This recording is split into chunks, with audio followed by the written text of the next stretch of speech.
నమస్తే. వీధులను స్వాగతం. ఎలక్షన్ సమాజీతం. తెలంగాణ ఏర్పడి 5 వసంతాలు పూర్తయిపోయింది. రెండోసారి కూడా టీఆర్ఎస్ పార్టీ అధికారంలోకి వచ్చింది. కానీ వలసలను మాత్రం ప్రోత్సహిస్తూనే ఉంది. మొన్నటికి మొన్న 12 మంది కాంగ్రెస్ పార్టీలో గెలిచినటువంటి వ్యక్తులు ఆయన ఎమ్మెల్సీలందరినీ కూడా విలీనం చేసుకొని ఒక కొత్త శకానికి నాంది పలికింది.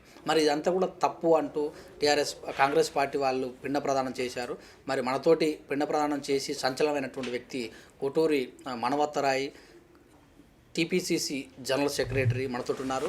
మరి వాళ్ళు చేసుకున్నప్పుడు ఏంది పరిస్థితి, ఇప్పుడు ఎలా ఉంది, మరి ఎందుకు ఖండించవలసిన అంశం మొన్న విషయాలు వారిని అడిగి తెలుసుకుందాం. నమస్తే సార్. ఎలా ఉన్నారు? బాగున్నాను.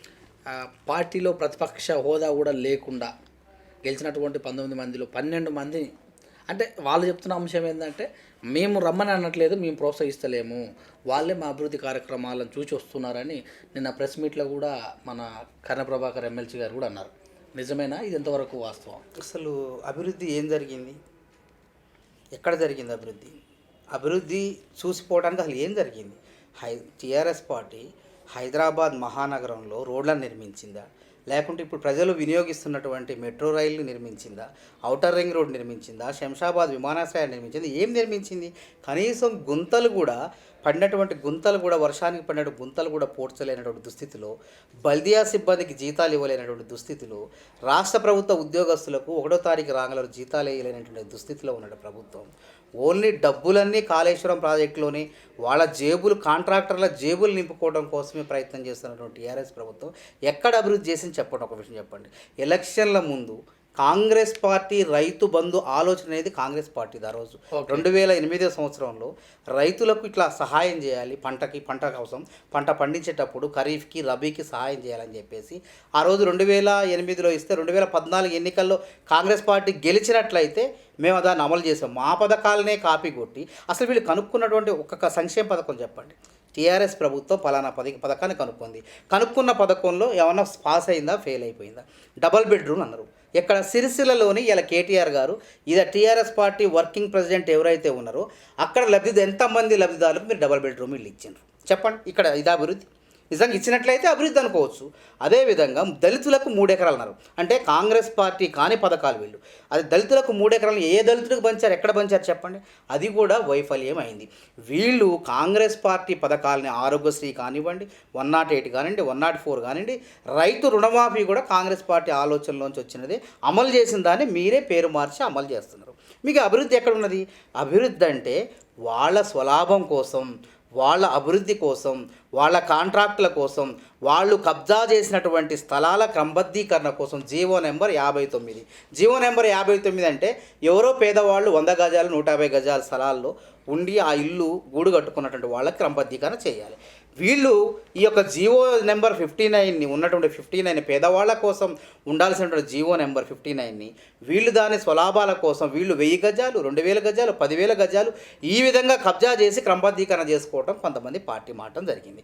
కొంతమంది కాళేశ్వరం ప్రాజెక్టులో కాంట్రాక్టుల కోసం, కొంతమంది యాదాద్రి పవర్ ప్లాంట్లో కాంట్రాక్టుల కోసం, కొంతమంది మంత్రి పదవుల కోసం, కొంతమంది జెడ్పీ చైర్మన్ల కోసం, ఈ విధంగా ప్రజలు గెలిపించినటువంటి వారు వాళ్ళ యొక్క ప్రజల యొక్క మనోభావాలని తాకట్టు పెట్టి ఈ విధంగా కేసీఆర్ కమ్ముడు పోయి ఈరోజు మళ్ళీ సిగ్గు లేకుండా సమర్థించుకుంటున్నారు. ఇది ప్రజలంతా కూడా మీ బతుకు చెడ అని మీరు బతికినా చచ్చినట్టే లెక్క అని చెప్పేసి ఊస్తున్నా సరే సిగ్గు లేకుండా తప్పించుకొని తిరుగుతున్నారు. అందుకోసం మేము ఓయూలో ఒక విద్యార్థి నిరుద్యోగ జేసీగా విద్యార్థులతో కలిసి కాంగ్రెస్ పార్టీ రాష్ట్ర ప్రధాన కార్యదర్శిగా నా బాధ్యత ఉంది కాబట్టి వీళ్ళు బతికున్నా చచ్చినట్టే లెక్క. గతంలో కూడా హరిప్రియ నాకు ఏముంది, నిజంగా నేను పార్టీ మారితే చచ్చినట్టు లెక్కే అని చెప్పి వాళ్ళే స్టేట్మెంట్లు ఇచ్చినప్పుడు నిజంగానే మీరు చచ్చిపోయారని చెప్పేసి 12 మంది ఎమ్మెల్యేలకి పిండ ప్రదానం చేసినాం. కాబట్టి ఇది ఒక నిరసన. అయినా కానీ వాళ్ళకి సిగ్గు రావట్లేదు. ఇంకా కాంగ్రెస్ పార్టీని మీరు ఏం చేస్తారు నాకు అర్థం కావట్లేదు. కాంగ్రెస్ పార్టీ ఆ పరిపాలనలో ఎన్నో ఇబ్బందులు ఒడిదుడుకులు చూసింది. దీని అంత మాత్రం కాంగ్రెస్ పార్టీ పని అయిపోయింది, మేము టీఆర్ఎస్లో ఉన్నాం అనుకుంటే ప్రజలు మిమ్మల్ని ఎర్రగడ్డకు పంపేయాలని చెప్పేసి ఆలోచన చేస్తారు. నిజంగా గ్రామాల్లో తిరగలేని పరిస్థితి. ఆ రోజు ఎన్నికల ముందు కూడా హరిప్రియ నాయకుని అక్కడ అదే గిరిజన మహిళలు చెప్పులతో కొట్టి పేడతో ఇసిరి నానా ఇబ్బంది పెట్టిన అయినా సరే బుద్ధి రాలేదు. రేగా రేగా కాంతారావు ఇవాళ చిలక పరుకులు పడుతుండు. ఎమ్మెల్యే సుధాకర్ రెడ్డి పార్టీ మారదా? నాయన మీరు తెలుసుకోండి, మీరు అధికార మత్తులో ఉన్నారు. వాళ్ళు డీకే అరుణ గారు కానివ్వండి, సుధాకర్ రెడ్డి గారు కానివ్వండి, కాంగ్రెస్ పార్టీ ఎలక్షన్ల ముందు, పార్లమెంట్ ఎలక్షన్ల ముందు పార్టీని వదిలిపెట్టేసి ఇక్కడ అధికారంలో లేనటువంటి పార్టీలకు వాళ్ళు వెళ్ళటం జరిగింది. కాంగ్రెస్ పార్టీ టికెట్ ఇవ్వని కారణంగా, మహబూబ్నగర్ టికెట్ డీకే అరుణ గారికి ఇవ్వని కారణంగా, ఖమ్మం పార్లమెంటు టికెట్ సుధాకర్ రెడ్డి గారికి ఇవ్వని కారణంగా వాళ్ళు పార్టీని వదిలిపెట్టుకోవడం జరిగింది. ఎన్నికల ముందు సర్వసాధారణం. మరి మీరేంది నాకు అర్థం కావట్లేదు. అసెంబ్లీ ఎన్నికల ముందు నిజంగానే మీరు టీఆర్ఎస్ పార్టీలో చేరినట్లయితే మేము ఇంకో అభ్యర్థిని పెట్టుకునే వాళ్ళం, మీ బదులు వేరే వాళ్ళని గెలిపించుకునే వాళ్ళమే, ప్రజల తరపున మేము మాట్లాడే వాళ్ళమే. కానీ ఈరోజు ఏం మాట్లాడుతారని మీరు వాళ్ళని ఉదాహరణ చూపించి మేము మారినామని చెప్తారు. ఇది నక్కకి నాగలోకానికి ఉన్నంత దూరం ఉన్నది. మీరేమో పార్లమెంట్ ఎన్నికల్లో కాంగ్రెస్ పార్టీకి వెన్నుపోటు పొడిచి టీఆర్ఎస్ పార్టీ ఇచ్చినటువంటి డబ్బులు కక్కుర్తిపూడి టీఆర్ఎస్ పార్టీని గెలిపించాలని చెప్పి మీరు కుట్రలు బన్నితే ఆ విధంగా పార్టీ మారారు. అయినా కానీ కేసీఆర్ బిడ్డనే ప్రజలు ఓడించడం జరిగింది. కాంగ్రెస్కు 3 స్థానాలు, అసలు ఆ ఉనికి లేనటువంటి బీజేపీకి 4 స్థానాలు ఇవ్వడం జరిగింది. కాబట్టి ప్రజలు అక్కడే మీకు చెప్పుతో కొట్టినట్టు, మీకు చెంప మీద చెప్పుతో కొట్టినట్టు సమాధానం ప్రజలు తీర్పు ఇచ్చేశారు. అయినప్పటికీ మీరు కాంగ్రెస్ పార్టీని నాయకత్వం లేదని ఇంకేదో రకరకాలుగా మాట్లాడుతూ మీరు అమ్ముడు పోయారని చెప్పి ఒప్పుకోండి. మీరు ఏదో బెదిరిస్తారు, మేము పరువు నష్టం దావా వేసుకోండి. మరి ఎవరి మీద వేసుకుంటారు? వేసుకోండి పరువు నష్టం దావా. ఎట్లా వేస్తారు? సిగ్గుండి కూడా ఆ విధంగా మాట్లాడరు ఎవరు కూడా. మీరు చేసే తప్పుడు పనులు, తప్పుడు చర్యలు మీకు సాక్ష్యాధారాలు సహా ఉన్నాయి. మీరు పార్టీ ఎందుకు మారారో ఒక పక్క హైకోర్టులో పిటిషన్ పెండింగ్లో ఉంది, లోక్పాల్లో కూడా మేము ఫిర్యాదు చేసినాం. ఈ విధంగా ప్రజల్ని, మరి పార్టీలని, రాజ్యాంగాన్ని మోసం చేసుకుంటూ ముందుకు పోతే మరి ఇది అనుకుంటారు పెద్ద లీడర్లు అవుతాం అనుకుంటారు. కానీ తర్వాత మీలాంటి వాళ్ళకు పుట్టగతులు కూడా ఉండవు ఈ రాష్ట్రంలో. దాన్ని గుర్తుపెట్టుకోండి. ఇప్పుడే జగన్మోహన్ రెడ్డి గారు అసెంబ్లీలో మాట్లాడటం జరిగింది. నేను మాత్రం టీడీపీ వాళ్ళ సభ్యులను మాత్రం నా పార్టీలో చేర్చుకోను, రాజీనామా చేసి వస్తే కనుక నేను చేర్చుకుంటానని ఒక మంచి మాట అంటాం. దీన్ని కేసీఆర్ గారు బుద్ధి తెచ్చుకోవాలి. కాళేశ్వరం ప్రాజెక్టుకు జగన్మోహన్ రెడ్డి గారిని ఆహ్వానించడం కాదు, ఇట్లాంటి మంచి పద్ధతులను కూడా ఆచరించే విధంగా మీరు ఆదర్శంగా తీసుకొని అమలు చేయాలి. ఇప్పటికైనా టైం ఉంది. విలీనం అనేది రాజ్యాంగ విరుద్ధం. మీరు 10వ షెడ్యూల్లో ఉన్నటువంటి పేరా నెంబర్ 4 సబ్ పేరా 1, 2ని ప్రకారమే మూకుమ్మడిగా సభ్యులు విలీనం కావచ్చనే చెబుతున్నారు. అదే రాజ్యాంగంలో 10వ షెడ్యూల్లో 6వ పేరాలో 1, 2 పేరాల్లో కూడా ఇది స్పీకర్కు నిర్ణయం తీసుకునే అధికారం లేదు. ఒక పార్టీని, ఒక రాజకీయ పార్టీని, ఒక పక్షాన్ని, శాసనసభ పక్షాన్ని తమ పక్షంలో, అధికార పక్షంలో విలీనం చేసే అధికారం లేదని చెప్పి స్పష్టంగా అదే రాజ్యాంగంలో ఉన్నది. మీరు పైన ఉన్నటువంటి పేరాన్ని చదివి కింద ఉన్నటువంటి అదే రాజ్యాంగంలో ఉన్నటువంటి 6వ భాగంలో 1, 2 పేరాలను, సబ్ పేరాలను చదవకుండా గుడ్డిగా స్పీకర్ గారు నిర్ణయం తీసుకోవటం కూడా రాజ్యాంగ విరుద్ధమే. దీన్ని రాష్ట్రంలోనే కాదు దేశంలో కూడా ఎవరు కూడా సహించట్లేదు. నిజంగా టీఆర్ఎస్ కార్యకర్తలు కూడా, టీఆర్ఎస్లో మొదటి నుంచి ఉద్యమ సమయంలో ఎవరైతే ఉన్నారో వాళ్ళు కూడా వీళ్ళని చూసుకొని ఏవగించుకుంటున్నారు. మీరు అవసరమా? మీరు మా పార్టీ, మేమంతా ఎంతోమంది ఉన్నాం, మమ్మల్ని కాదని చెప్పి మీరు ఎందుకు అవసరం అని చెప్పి వాళ్ళలో కూడా ఒక విప్లవం కూడా రాబోతుంది. మాకు చాలామంది మిత్రులు కూడా చెప్తున్నారు ఇది అసలు కేసీఆర్ చేసేటువంటి తప్పుడు పనిలో నెంబర్ 1 తప్పుడు పని అని చెప్పేసి వాళ్ళు పేర్కొనడం జరుగుతుంది. ఇది అసలు అధర్మమైనటువంటి అంశం. ఇట్లాంటి దేశ చరిత్రలో కూడా ఎక్కడ కూడా జరగలేదు. కాంగ్రెస్ పార్టీ ఎప్పుడు చేసిందని నాకు అర్థం కాలే. కేటీఆర్ గారు అవగాహన లేక, తెలివి తక్కువతో, ఇంగిత జ్ఞానం లేక మాట్లాడుతున్నారు. 1971లో టీపీఎస్ చెన్నారెడ్డి గారి హయాంలో గెలిచినప్పుడు అక్కడ ఉన్నటువంటి పార్టీలో ఉన్నటువంటి మెజారిటీ నాయకులు, పార్టీ అధ్యక్షులు, ఎంపీలంతా కలిసి స్వయంగా లిఖితపూర్వకంగా రాసి ఇందిరాగాంధీ గారికి ఇస్తే విలీనమయ్యారు తప్ప అక్రమంగా గుంజుకోలేదు. ఆ రోజు ఎక్కడ కూడా సభ్యులు కూడా ఎదురు తిరిగినటువంటి దాఖలాలు లేవు. దీన్ని గమనించండి. అదేవిధంగా ప్రజారాజ్యం పార్టీని ఏ విధంగా విలీనం చేసుకున్నాం? అధ్యక్షుడైనటువంటి చిరంజీవి గారిని ఒప్పించి, అది ఎలక్షన్ కమిషన్, సభాపతి కాదు, శాసనసభ స్పీకర్ కాదు విలీనం చేసేది. ఒక జాతీయ పార్టీని, ఒక ప్రాంతీయ పార్టీని అసలు ఏ విధంగా విలీనం చేసుకుంటుంది? మీరు బోడిగుండికి మోకాలికి ముడిపెట్టే ప్రయత్నం చేస్తే అది కుదరదు. ఒక జాతీయ పార్టీని విలీనం చేసుకోవాలంటే ఒక ప్రాంతీయ పార్టీలో దేశవ్యాప్తంగా ఉన్నటువంటి కమిటీలన్నీ కూడా ఏకగ్రీవ తీర్మానంతో ఆమోదించాలి. ఆమోదించిన తర్వాత రాహుల్ గాంధీ గారు అధ్యక్షుడైనటువంటి వాళ్ళు ఒక లేఖ విడుదల చేయాలి. విలీనం జరుగుతుందా ఆ పార్టీలోని? అసలు కుదరని ఆలోచించడానికి కూడా అసలు అంతుపట్టినటువంటి ఈ యొక్క సమాధానం ఇది అసలు ప్రాంతీయ పార్టీలో విలీనం అనేది దేశవ్యాప్తంగా చర్చ జరుగుతుంది. అట్లాంటి ప్రాంతీయ పార్టీలో శాసనసభా పక్షాన్ని ఏకంగా రాజ్యాంగ విరుద్ధంగా మీకు అధికారం ఉంది కదా అని చెప్పి విలీనం చేయటం అనేది చాలా ఘోరమైనటువంటి అమానవీయమైనటువంటి చర్యగా మేము భావిస్తున్నాం. అందుకోసమే పోరాటం చేస్తున్నాం. హైకోర్టు కూడా ఇవాళ ఎవరైతే ఎమ్మెల్సీలు గతంలో ఆకు లలిత గారు కానివ్వండి ఇంకా ఇతర సభ్యులకు నోటీసులు ఇవ్వడం జరిగింది. ఇప్పుడు పార్టీ మారిన 12 మంది సభ్యులకు కూడా నోటీసులు ఇవ్వడంతో చెంపచ్చిపెట్టుగానే పేర్కొనాలి. రాజకీయాల్లో కేసీఆర్ గారు ఫెడరల్ ఫ్రంట్ అని చెప్పి నేను గుణాత్మక మార్పు తెప్తా దేశ రాజకీయాలనే మార్చేస్తా అని చెప్పి ప్రగల్భాలు పలికినటువంటి కేసీఆర్ గారు అంటే గుణాత్మక మార్పు అంటే పక్క పార్టీ ఎమ్మెల్యేలను కొనుగోలు చేయటమా? ఇదేనా గుణాత్మక మార్పు అని మేము ప్రశ్నిస్తున్నాం. మేమే కాదు ఇలా దేశ ప్రజలందరూ కూడా ఈ తెలంగాణ వైపు ఈ యొక్క అనైతికమైన చర్య వైపు చూస్తున్నారు. అయినా కానీ సిగ్గు రావడం లేదు. పక్క రాష్ట్రంలో ఉన్నటువంటి ముఖ్యమంత్రి చిన్నవాడు కేసీఆర్ గారి కన్నా ఆయన పేర్కొన్నాడు, నేను మా ఎమ్మెల్యేలు గతంలో 23 మందిని టీడీపీ వాళ్ళు తీసుకున్నారు, కానీ ఈసారి మేము ఆ విధంగా చేయము, పార్టీ మారి రాజీనామా చేసి వస్తేనే మేము తీసుకుంటామని పేర్కొన్నాడు. ఈ విధంగా గుణపాఠం చెప్పాలా ప్రజలందరూ కూడా. ఇలా ముఖ్యమంత్రి వైఎస్ జగన్మోహన్ రెడ్డిని ఆహ్వానిస్తున్నారే, ఆయనే మీకు ఇలా గుణపాఠం చెప్పే విధంగా మాట్లాడు, ఆయన చూసి నేర్చుకోవాల్సిందిగా మేము పేర్కొంటున్నాం. అయితే చూసినట్టయితే బట్టి విక్రమార్క కూడా ప్రజాస్వామ్య పరిరక్షణ దీక్ష కూడా చేశారు. నిన్ననే విరమించుకున్నట్టు కూడా తెలిసింది. ఈ విధానం వల్ల ప్రజల్లోకి ఎలాంటి సంకేతాలు వెళ్ళినాయి? ప్రజల్లో ఒక ఆలోచన మొదలైంది. టీఆర్ఎస్ చేస్తున్న తప్పని చెప్పేసి అందరూ కూడా సోషల్ మీడియాలో పేర్కొనడం జరిగింది. వాళ్ళ టీవీ ఛానల్లో ఈ 12 మంది ఎమ్మెల్యేల ఇంటర్వ్యూలు వాళ్ళు ప్రసారం చేశారు. వాళ్ళు మాట్లాడిందంతా చేసే కింద కామెంట్లు చూడండి, ఒక్క కామెంట్ కూడా వాళ్ళని సమర్థించినట్టు రాలేదు, వాళ్ళని సమర్థించలేదు. మీరు వాళ్ళకి బండ బూతులతో కింద నోటితో చెప్పలేనటువంటి బూతులు ఆ కామెంట్ రూపంలో అక్కడ ప్రత్యక్షమవుతున్నాయి. దేశం మొత్తం కూడా గగ్గోలు పెడుతుంది. అన్యాయం, ప్రతిపక్షం అనేది ఉండాలి, ప్రజల తరపున మాట్లాడాలి, ప్రతిపక్షం లేకుండా మీరు ఎట్లా పరిపాలిస్తారని చెప్పి ఇలా ప్రజలే ఆ టీఆర్ఎస్ ప్రభుత్వాన్ని ప్రశ్నిస్తున్నారు. అయినా కానీ దున్నపోతు మీద వాన పడినట్టు వీళ్ళు కనీసం పట్టించుకోవటం లేదు. దీన్ని అసలు ఈ చెవిలో విని ఈ చెవిలో వదిలేస్తున్నారు, తేలిగ్గా తీసుకుంటున్నారు. త్వరలోనే ప్రజలు బుద్ధి చెప్తారు. ఎంపీ ఎన్నికల్లో గెలిచిన స్థానిక సంస్థ ఎన్నికలంటే ఒకటి గుర్తుపెట్టుకోండి, ప్రభుత్వం రాష్ట్రంలో ఏ ప్రభుత్వం ఉంటే ఆ ప్రభుత్వానికి పట్టం కట్టడం స్థానిక సంస్థల ఎన్నికల్లో ఆనవాయితీ.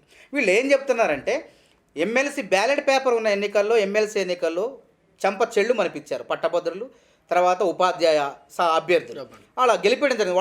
వాళ్ళ యొక్క ఒక చీఫ్ విప్పుల్నే మండలిలో విప్పుల్నే పాతూరు సుధాకర్ ఇట్లాంటి వ్యక్తుల్నే ఘోరంగా ఓడించడం జరిగింది. అది దానికి కంగు తిన్నటువంటి కేసీఆర్ పార్లమెంట్ ఎన్నికల్లో కూడా మార్పు వాళ్ళకి తేడాలు వస్తాయని చెప్పేసి 12 మంది ఎక్కడైతే ఉన్నారో ఈ 12 మందిని ముందే కొనుగోలు చేసి అక్కడ కాంగ్రెస్ కార్యకర్తల గ్రామ స్థాయిలో ఎవరు పనిచేయకుండా వాళ్ళు పార్లమెంట్ ఎన్నికల్లో గెలవాలని కుట్రలు చేసినా వాళ్ళ ఆటలు సాగలేదు. తన బిడ్డనే ఈ కుట్రలకు బలైపోయింది, స్వయాన ప్రజలు ఓడించిండ్రు. కాబట్టి మరి ఈ విధంగా అక్కడ అప్రతిష్ట పాలైపోయిను. కాబట్టి స్థానిక సంస్థల్లో ఎట్లయినా సరే ఏ విధంగా అయినా సరే అన్ని రకాల యంత్ర మంత్ర విద్యలు ఉపయోగించాలని చెప్పేసి విచ్చలవిడిగా డబ్బులు ఖర్చు చేసి ఈ 12 మంది స్థానంలో మరి ఎక్కడా కూడా కాంగ్రెస్ నాయకులు లేకుండా గ్రామ స్థాయిలో ప్రచారం చేసినప్పటికీ వాళ్ళు బ్యాలెట్ పేపర్లో మేము గెలిచినాం అని చెప్పి ఇది మా గెలుపు అని చెప్పేసి కాంగ్రెస్ పార్టీని ఓడించడం అని చెప్పేసుకొని ప్రగల్భాలు పలుకుతుంది. అది గెలుపు కాదు, అది బలుపు కాదు, వాపు. ఎందుకంటే కాంగ్రెస్ పార్టీ నాయకులు లేకుండా డబ్బులు విచ్చలవిడిగా ఖర్చు పెట్టినా సరే ప్రజలు మా వైపు ఉన్నారు. రాష్ట్ర వ్యాప్తంగా 75 జడ్పీటీసీ స్థానాలు మాకు అందించారు. మేము నయా పైసా ఖర్చు పెట్టలేదు, అధికార దుర్వినియోగం చేయలేదు, స్వచ్ఛమైనటువంటి నికార్సైనటువంటి కార్యకర్తలను అక్కడ గెలిపించారు. అది చాలు మాకు బలం. అదేవిధంగా ఎంపీటీసీ స్థానాల్లో దాదాపు సుమారు 1300 పైసలకు ఎంపీటీ స్థానాలు మేము కైవసం చేసుకోవడం జరిగింది. మా ఓటు బ్యాంకు చెక్కు చెదరలేదు. మా ఓటు బ్యాంకు గ్రామాల్లో ఇప్పటికీ స్థిరంగా ఉన్నది. ముఖ్యమంత్రి గారు ప్రాతినిధ్యం వహిస్తున్నటువంటి గజ్వేల్ నియోజకవర్గ పరిధిలో ఉన్నటువంటి తుఫ్రాన్ మండల ఎంపీపీని కూడా మేము కైవసం చేసుకోవడం జరిగింది. ఇది చెంపపెట్టు, మీరు చేసే దురాఘాతాలకు అనైతిక ప్రవర్తనకు చెంపపెట్టుగా మేము పేర్కొంటున్నాం. అయితే ధైర్యం ఉంటే హుజూర్ నగర్లో మీరు గెలవండి అని మీ పార్టీ నుంచి వెళ్ళిపోయిన వాళ్ళే సవాల్ విసరడం జరుగుతుంది. దీన్ని ఎలా తీసుకుంటారు మీరు? వాళ్ళు చేతగాని దద్దమ్మలు ప్రతిపక్ష పార్టీలో ఉండి ప్రజల తరపున పోరాడలేక అధికార పార్టీ కొమ్ము కాస్తూ అధికార పార్టీ ఇచ్చే ప్రలోభాలకు లొంగి అధికార పార్టీ ఇచ్చే డబ్బులకు లొంగి ఓట్లేసిన ప్రజల్ని తాకట్టు పెట్టినటువంటి దుర్మార్గులు. అసలు వాళ్ళ మాటలకు విలువే లేదు. నిన్నగాక మొన్ననే కదా నల్గొండలో ఉత్తమ్ కుమార్ రెడ్డిని ఏ విధంగా మెజార్టీతో గెలిపించారు. మళ్ళీ ప్రజా తీర్పు మారదు. ప్రజలు ఈసారి అసెంబ్లీ ఎన్నికల్లో భారీ మెజారిటీతో హుజూర్ నగర్లో కాంగ్రెస్ పార్టీ అభ్యర్థి ఎవరిని పెట్టినా సరే గెలిపించడానికి సిద్ధంగా ఉన్నారు. లాస్ట్ టైం కూడా పార్టీ మారి చాలామంది కూడా మీ కాంగ్రెస్ నుంచి మళ్ళీ పోయి మళ్ళీ టికెట్ కోసం కాంగ్రెస్కి వచ్చి టికెట్లు ఇవ్వటం కానీ మళ్ళీ పారాచూట మీదకి వచ్చిన వాళ్ళకి టికెట్లు ఇచ్చారని మన సభలో కూడా వి హనుమంత్ గారు కూడా చెప్పారు. ఈ సంస్కృతి ఉన్న రోజులు ఇలా జరుగుతుందని కూడా చెప్పారు. మరి నిజమేనా, ఇలా జరుగుతుందా? సరే, మొన్న టిక్కెట్లు ఆచితూచి ఇవ్వటం జరిగింది. ఎందుకంటే కేసీఆర్ గారు డబ్బు రాజకీయాలు చేశారు. ఘోరమైన ఒక 30-40 కోట్లు ఒక నియోజకవర్గంలో ఎమ్మెల్యే కావాలంటే ఖర్చు పెట్టాలి. ఆ యొక్క ఆనవాయితీకి తెరదీసింది కేసీఆర్ గారు. కాబట్టి పార్టీ కూడా ఇచ్చేటప్పుడు కాస్త కూస్తో ఆర్థికంగా బలంగా ఉన్నటువంటి వాళ్ళని రంగంలోకి దింపింది. కొంత విజయం సాధించాం. అదేవిధంగా ఎవరైతే పార్టీ కష్టపడతారో అధికారంలోకి వచ్చిన తర్వాత వాళ్ళకి న్యాయం చేద్దాం అనేటువంటి ఆలోచన ఉంటుంది. ఏ పార్టీ కూడా ఉన్నటువంటి అధ్యక్షుడు కానివ్వండి, ఉత్తమ్ కుమార్ రెడ్డి కానివ్వండి, బట్టి కానివ్వండి, ఎవరైనా సరే పార్టీ గెలవాలి అనుకుంటాం తప్ప ఓడిపోవాలని మాత్రం ఎప్పుడూ అనుకోము. కాబట్టి వీళ్ళు ఏదో కుంటి సాకులు చెప్పుకొని మాలో ఉన్నటువంటి అనైక్యత అని చెప్పేసి ఏదో చూపించి అందుకే గెలిచామంటారు. కానీ ఈ ఎన్నికల మీద, ఈ గెలుపు మీద మాకు నమ్మకం లేదు. ఎందుకంటే 22 లక్షల ఓట్లను మీరు మాయం చేసినారు. ఎన్నికల కమిషనరు సాక్షాత్తు దేశ ప్రజలందరికీ కూడా క్షమాపణ చెప్పడం జరిగింది. అందుకే ఈ ఎన్నికల్లో మీరు ఎట్లా గెలిచినారంటే యంత్ర అంటే ఈవీఎం మిషన్లు, తర్వాత మంత్ర విద్యలు అంటే అధికార బలాన్ని ఉపయోగించుకొని బీజేపీ పార్టీ యొక్క మద్దతుతో డైరెక్టుగా అంటే ఈసీని, ఎలక్షన్ కమిషన్ చెప్పు చేతల్లో పెట్టుకొని, అంటే మా యొక్క కాంగ్రెస్ నాయకులు ఎవరైతే బలంగా రేవంత్ రెడ్డి లాంటి వాళ్ళు ఉన్నారో అట్లాంటి వాళ్ళ మీద, మా భాగస్వామ్య పక్షాల మీద ఈడీ దాళ్ళు, సిబిఐ కేసులు అని చెప్పేసి ముప్పు తిప్పలు పెట్టి మీరు దొడ్డిదారిలో గెలిచారు. ఇది గెలుపు కాదని ముమ్మాటికి చెప్తున్నా. నిజంగా మీరు గెలిచినట్లయితే మేము అంగీకరించే వాళ్ళమే. ఈ విధంగా ప్రతిపక్షాలను, ప్రధాన ప్రతిపక్షమైన కాంగ్రెస్ను భయభ్రాంతులకు గురి చేసి, దాడులు చేసి, ఇబ్బందులు పెట్టి ఓట్లు వేయాల్సినటువంటి ప్రజల ఓట్లని మాయం చేసి చివరికి క్షమాపణ చెప్పుకునేటువంటి దుస్థితికి దిగజారిపోయినారు మీరు. కాబట్టి ఈ అంశంలో బీజేపీ ఎవరైతే రీకాల్ చేయాల్సినటువంటి బీజేపీ కిషన్ రెడ్డి కానివ్వండి, ఇలా హోంమంత్రి ఆయన కానివ్వండి, ఎమ్మెల్సీగా ఉన్నటువంటి రామచంద్రరావు కానివ్వండి, లక్ష్మణ్ గారే స్వయానా వెళ్ళి మరి ఈసీకి పోయి వినతి పత్రం ఎన్నిక రద్దు చేయమని చెప్పేసి, అసెంబ్లీ ఎన్నికలు సక్రమంగా జరగలేదు రాష్ట్రంలో అని చెప్పేసి వాళ్ళు కూడా ఫిర్యాదు చేయడం జరిగింది. ఈ రాష్ట్రంలో ఎన్ని భాగస్వామ్య పక్షాలు, ప్రతిపక్ష పార్టీలు అన్ని పార్టీలు కూడా గగ్గోలు పెట్టింది, సక్రమంగా జరగలేదు, అధికార దుర్వినియోగం జరిగింది అని చెప్పి స్పష్టంగా పేర్కొంది. కాబట్టి వాళ్ళు గెలిచినట్లు కాదు, వాళ్ళు అనుకోవటం భ్రమ. నిజంగానే వాళ్ళు ఓట్లు వేసుకొని ప్రజలే ఓట్లు వేసినట్లయితే ఈ టీఆర్ఎస్ ప్రభుత్వం అధికారంలోకి వచ్చేది కాదు. ఇప్పటికి కూడా వాళ్ళు ఎందుకు వెర్రెగుతున్నారంటే ప్రజలు ఓట్లేస్తే వీళ్ళు గెలవరు, ప్రజలు ఓట్లు వేయకుండా యంత్రాలతో ఓట్లు వేయించుకొని, మంత్రాలతో ఓట్లు వేయించుకొని గెలిచారు. కాబట్టే ఈరోజు ఇంత ఘోరమైన తప్పులు చేస్తున్నారు. భవిష్యత్తులో కూడా అదే విధంగా మనం గెలుస్తాం. వీళ్ళు తప్పులు చేసినా వీళ్ళు కాదు కదా ఓట్లేసేది, ప్రజలు కాదు కదా ఓట్లేసేది. ఈ ఎలక్షన్ కమిషన్ అధికారులు మనకు సహకరిస్తారు కదా, ఈవీఎం మిషన్లు కదా.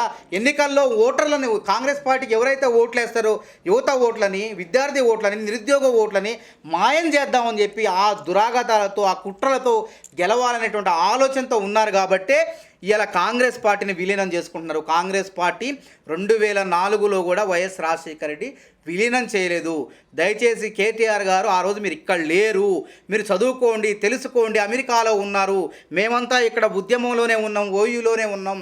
ఆ రోజు కాంగ్రెస్ పార్టీ సభ్యులు, టీఆర్ఎస్ పార్టీ సభ్యులు కాంగ్రెస్కు సహకరిస్తున్నారు తప్ప రాజశేఖర రెడ్డి గారు స్వయాన కండువా కప్పలేదు.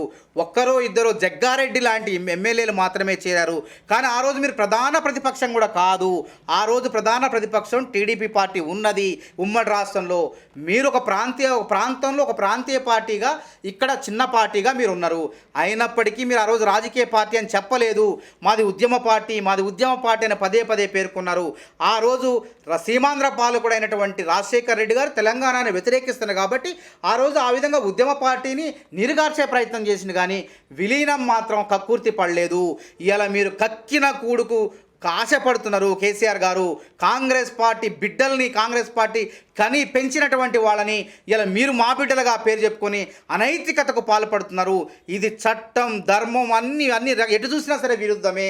నిజంగా మీరు భక్తి, విశ్వాసం, పూజలు, పునస్కారాలు, యాగాలు చేస్తుంటే నిజంగా మీరేనా ఇట్లాంటి అనైతిక కార్యక్రమాలకు పాల్పడింది?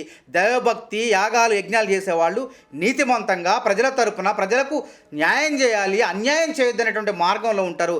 నిజంగా మీరు చేసే యాగాలు ప్రజల కోసం కాదు, ఈ రాష్ట్రం కోసం కాదు, మీకోసమే, మీ కుటుంబం కోసమే, మీ అభివృద్ధి కోసమే అని చెప్పి మాకు స్పష్టంగా అర్థమవుతుంది. నిజంగా ఈ యొక్క వేద పండితులు ఎవరైతే ఉన్నారో చిన్నజీయర స్వామి కానివ్వండి, ఇట్లాంటి స్వామీజీలు కూడా దయచేసి ఆ కేసీఆర్ గారు ఇట్లాంటి తప్పుడు పనులు ఈ రాష్ట్రంలో చేయకుండా ఏమన్నా యజ్ఞ యాగాలు ఉంటే దయచేసి చేపించాల్సిందిగా ఈ మీడియా ముఖంగా నేను విజ్ఞప్తి చేస్తున్నాను. అయితే రాబోయే రోజుల్లో మరి పార్టీ మారినటువంటి ఎమ్మెల్యేల స్థానంలో మరి పార్టీ బలహీనపడ్డ పరిస్థితులలో మీరు ఎలా ముందుకెళ్ళే అవకాశం ఉంది? మాకు పార్టీ బలహీన పడలేదు, మాకు నాయకత్వాన్ని కొరవలేదు. ఓకే, మీరు మొన్న 119 నియోజకవర్గం 2014 కానివ్వండి, గతం కానివ్వండి, ప్రతి నియోజకవర్గంలో దరఖాస్తు చూడండి, అసెంబ్లీకి వచ్చిన దరఖాస్తులు 20, 30, 40, 50 దరఖాస్తులు ఉంటాయి. అంటే ఇట్లాంటి సమఉజ్జీలైనటువంటి నాయకులు మాకు బహుమంది చాలామంది ఉన్నారు. టీఆర్ఎస్ పార్టీలో కేసీఆర్ గారు ఒక్కడే నాయకుడు, ఆయన పోయిన తర్వాత ఇంకో నాయకుడు చెప్పండి. కానీ మాకు ఎంతోమంది అనుభవం అన్నిట్లో, శాసనసభ పక్షంలో కానీ, వ్యవహారాల్లో కానీ, మంత్రి నిర్వహణలో కానీ ఎన్నో అనుభవజ్ఞులైనటువంటి సీనియర్ శాసనసభ్యులు మా పార్టీలో ఉన్నారు.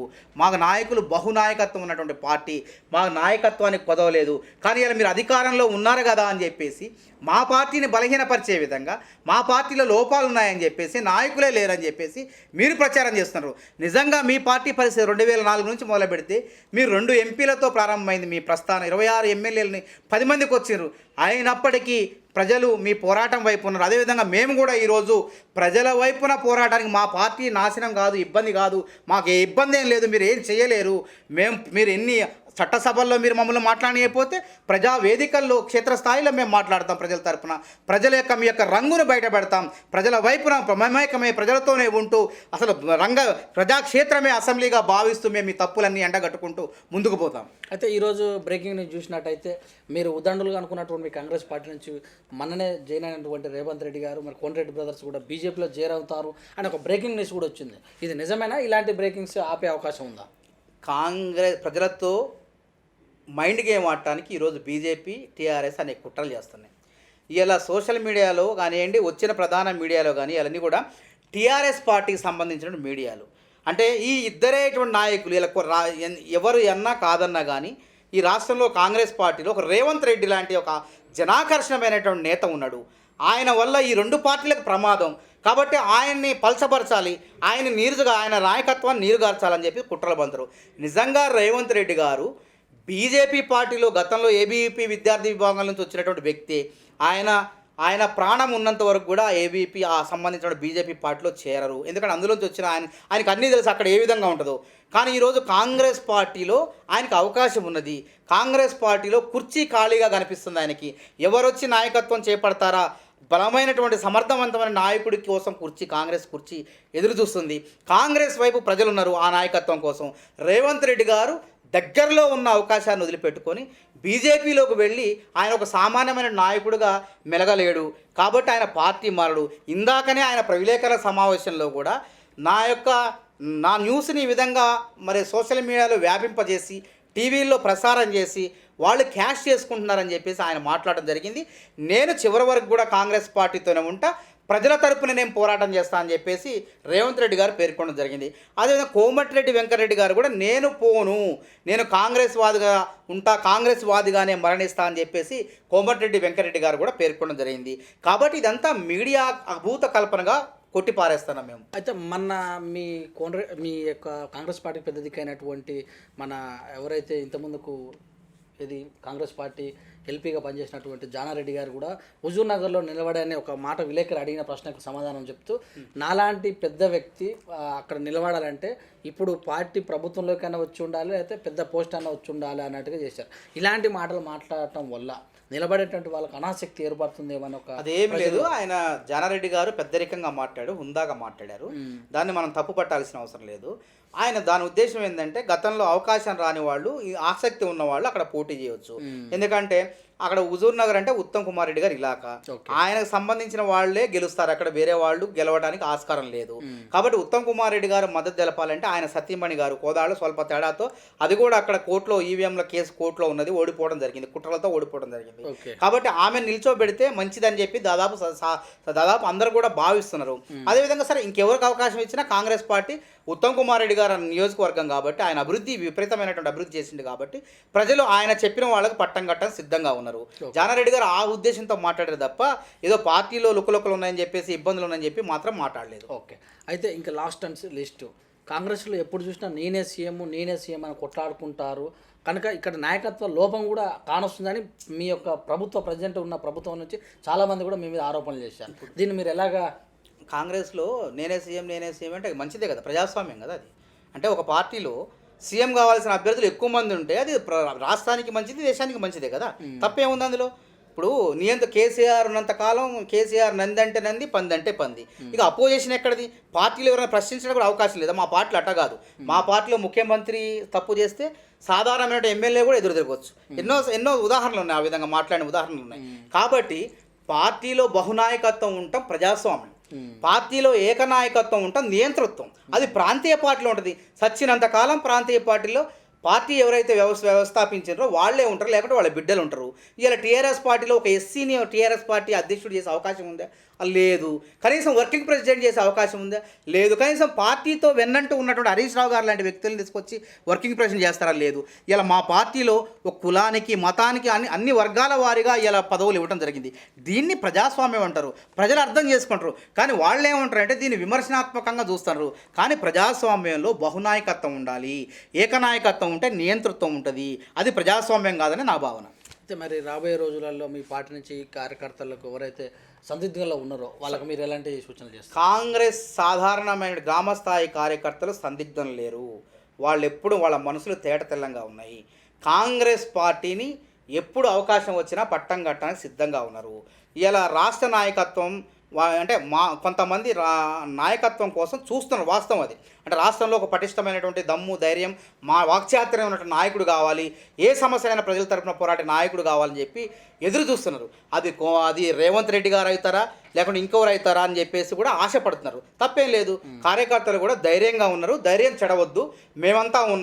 మేమంతా కలిసి మీ తరపున పోరాటం చేయడానికి సిద్ధంగా ఉన్నాం. ఈ రాష్ట్ర ప్రజల తరపున మనమంతా కలిసి పోరాటం చేసి 2024లో కాంగ్రెస్ జెండా తెలంగాణ గడ్డపై ఎగరేద్దాం. అయితే ఇప్పటికే బీజేపీ నుంచి చాలామంది ఖచ్చితంగా కూడా ప్రతిపక్షంగా మేమే వస్తామన్నట్టు కూడా చెప్తున్నారు. బీజేపీకి అంత సీన్ లేదు రాష్ట్రంలో.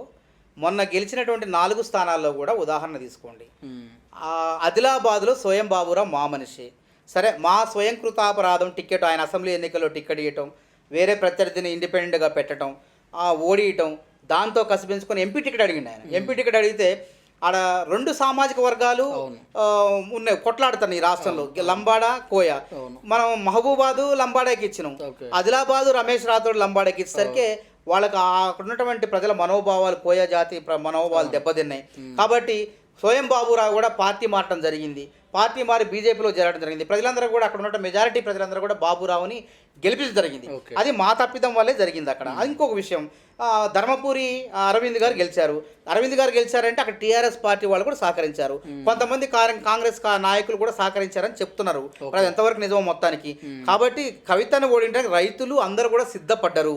కాబట్టి వాళ్ళ గెలుపు కాదు. ఇప్పటికి కూడా మొన్న జెడ్పీటీ స్థానాలు చూడండి, బీజేపీ పార్టీ గ్రామ స్థాయిలో లేదు. వాళ్ళు జాతీయ స్థాయిలో అధికారంలో ఉన్నా సరే గ్రామ స్థాయిలో పోలేకపోయినరు. మాకు 75 స్థానాలు వచ్చినాయి, 1300 జెడ్పీటీ స్థానాలు వచ్చినాయి. బీజేపీకి పట్టుమని 10 స్థానాలు కూడా రాలే, 7 స్థానాలు 8 స్థానాలు వచ్చినాయి. కాబట్టి గ్రామ స్థాయిలో కూడా కాంగ్రెస్ పార్టీ పునాదులు గట్టిగా ఉన్నాయి. బీజేపీకి ఈ రాష్ట్రంలో బలపడటానికి కానీ 2024లో ఏదో మాయ చేసి మంత్రం చేసి అధికారం రావడానికి కానీ ఆస్కారమే లేదు. ఈశాన్య రాష్ట్రాలు ఏదో అధికారం సాధించాం, ఏదో వేరే రాష్ట్రంలో చెప్పుకుంటా పోతే ఆ రాష్ట్రాలకి ఈ రాష్ట్రాలకి తేడా ఉన్నది. ఇక్కడ ప్రజలు చాలా చైతన్యవంతులు. తెలంగాణ ఇచ్చినటువంటి సోనియా గాంధీ గారు రుణం ఎప్పుడు తీర్చుకోవాలని చెప్పి సిద్ధంగా ఉన్నారు. కాబట్టి తెలంగాణ రాష్ట్రాన్ని వ్యతిరేకించిన బీజేపీ ఈ రాష్ట్రంలో ఎప్పటికి కూడా అధికారం చేపట్టలేదు. టీఆర్ఎస్ పార్టీ తర్వాత 2024లో కాంగ్రెస్ పార్టీనే అధికారం ఇవ్వడానికి ప్రజలు సిద్ధంగా ఉన్నారు.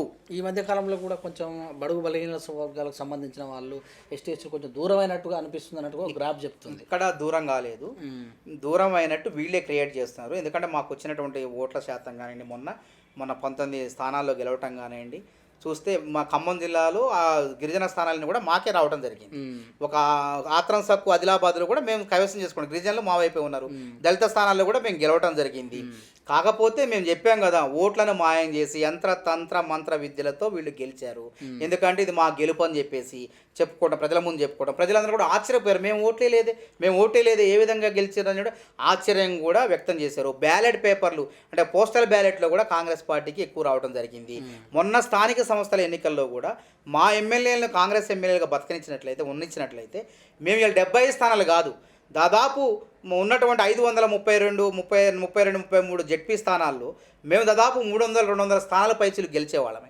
కానీ ఇలా కుట్రబన్ని మా నాయకుల్ని, మా ఎమ్మెల్యేలను కొనుగోలు చేసి గ్రామస్థాయి నాయకత్వం లేకుండా చేశారు. కాబట్టి అయినప్పటికీ ప్రజలు మా వైపు నిలబడ్డారు. వాళ్ళందరూ కూడా కృతజ్ఞతలు. Thank you sir, thank you very much. Thank you. మరి మీరు ఏదైతే చేసినటువంటి కార్యక్రమం ఉందో అది మరి మా వీధి తరఫున మీరు చక్కగా విశ్లేషణ చేశారు. మరొక అంశంతో మరొక ఇంటర్వ్యూలో కలుద్దాం. అంతవరకు వీధి న్యూస్ మీకు ధన్యవాదాలు. ఇదండి మరి మనకు మనవతరాయ్ గారు మరి చేసినటువంటి కార్యక్రమం ఏదైతే ఉందో మరి పిండ ప్రదానం చేయటము, మరి 12 మందిని తీసుకోవడం అనేది ఖచ్చితంగా కూడా రాజ్యాంగంలో ఉన్నటువంటిది కాకుండా వీళ్ళు సొంతగా చేస్తున్నటువంటి తప్పిదము. ప్రజలు అన్నీ గమనిస్తున్నారు. 2024లో తెలంగాణ ఇచ్చిన సోనియమ్మ యొక్క రుణం తీర్చుకోవడానికి సిద్ధంగా ఉన్నారు. ఎలక్షన్స్ ఎప్పుడు వచ్చినా కూడా కాంగ్రెస్ పార్టీకి ఓటేస్తారు, కేసీఆర్ని గద్దెదించుతారు. వాళ్ళ కూతురు నిజామాబాద్లో ఓడిపోయినా కూడా వాళ్ళకి ఇలాంటి మానవత్వమైన కోణాలు లేకపోవడం వల్లనే అలా ముందుకెళ్తున్నారు. మరి ఇలాంటి విషయాలు మనవతరాయ్ గారు చక్కగా విశ్లేషణ చేశారు. చూస్తున్నానండి వీధి న్యూస్. కెమెరామ్యాన్ క్రాంతితో మీ సురేష్ దండు.